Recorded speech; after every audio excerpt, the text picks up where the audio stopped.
एक बेचारा जिंदगी का मारा, एक बेचारा जिंदगी का मारा, आफतों में गले तक डूब चुका था। भाई साहब जिंदगी से बिल्कुल ऊब चुका था। घर परिवार की किल्लतों के कारण, घर परिवार की किल्लतों के कारण बीवी से सुबह शाम का झगड़ा एक दिन हो गया तगड़ा। बौखला कर घर से भाग निकला और आत्महत्या की दिशा में बढ़ गया। दौड़कर बिजली के खंभे पे चढ़ गया। चढ़ तो गया लेकिन वहां भी वो जिंदगी और मौत के बीच में ही अटका रहा। पूरे हफ्ते भर नंगे तार पकड़े लटका रहा।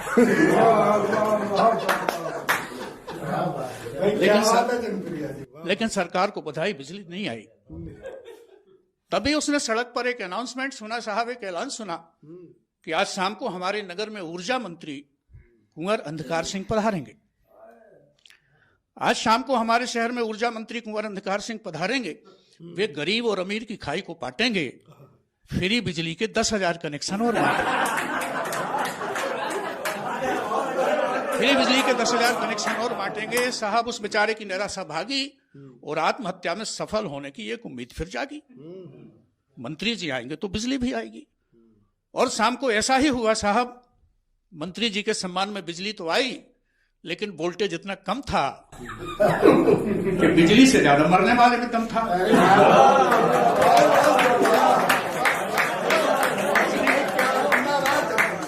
बिजली तो आई लेकिन वोल्टेज इतना कम था कि बिजली से ज्यादा मरने वाले में दम था।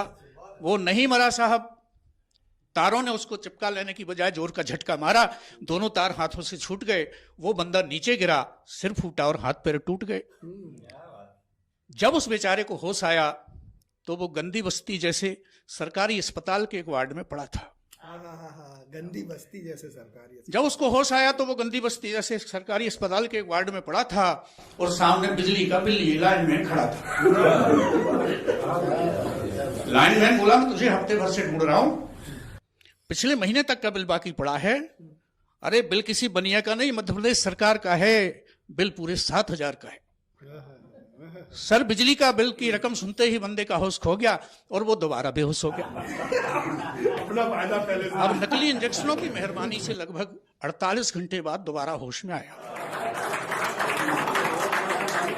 नकली इंजेक्शनों की मेहरबानी से लगभग 48 घंटे बाद दोबारा होश में आया और सामने एक पुलिस वाले को पाया।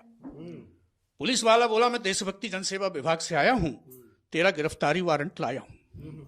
यहां से व्यंग्य की सर्वश्रेष्ठ पंक्तियां प्रारंभ होती हैं कि पुलिस वाला बोला मैं देशभक्ति जनसेवा विभाग से आया हूं, तेरा गिरफ्तारी वारंट लाया हूं। तूने आत्महत्या के लिए सीधे मेन लाइन से बिजली चुराई है। तूने आत्महत्या के लिए सीधे मेन लाइन से बिजली चुराई है। अरे मरना ही था तो घर के मीटर से मरता, और नहीं तो आत्महत्या के लिए टेम्परेरी कनेक्शन का आवेदन करता।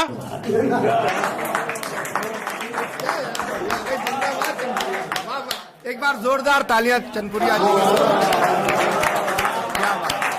आत्महत्या के लिए टेम्परेरी कनेक्शन का आवेदन करता। अब साले मरा का मरा नहीं, बिजली चोरी के जुर्म में जेल में सड़ेगा। 379 का मुकदमा चलेगा। केस आपने गई नहीं थी साहब, 21वीं आ गई। उस बेचारे को फिर बेहोशी छा गई। अब कविता का अंतिम दृश्य देखिएगा। उस बेचारे को फिर बेहोशी छा गई। अब की बार बेहोशी के दौरान यमराज आए और उसके कान में बोले, यमराज बोले बेटा सटोले, तू पिछले 10 दिनों से आत्महत्या की जुगाड़ में लगा है। हम जानते हैं कि तेरा मरना बहुत जरूरी है, लेकिन हम क्या करें, हमारी भी तो मजबूरी है। हमें तेरे प्राण ले जाने में भला कौन सा परहेज है, लेकिन क्या करें, स्टाफ की शॉर्टेज है। यमराज कह रहे हैं साहब, हमें तेरे प्राण ले जाने में भला कौन सा परहेज है, लेकिन क्या करें, स्टाफ की शॉर्टेज है। दरअसल बात यह है कि इस हफ्ते कुछ बहुत बड़े बड़े नेता मर रहे हैं, इसलिए सारे हम दूत आजकल वीआईपी ड्यूटी कर रहे हैं।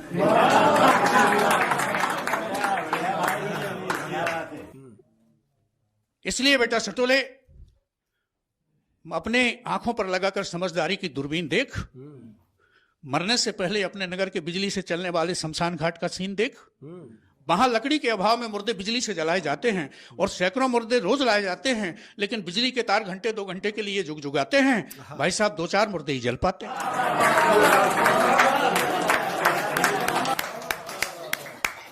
वहां भी हाई अप्रोच वालों की सेटिंग रहती है साहब, नहीं तो मुर्दों के जलने में भी हफ्तों की वेटिंग रहती है।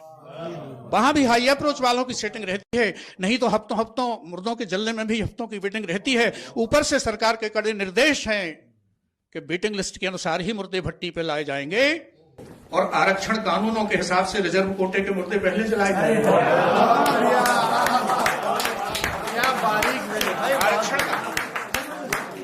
आरक्षण कानूनों के हिसाब से रिजर्व कोटे के मुर्दे पहले जलाए जाएंगे।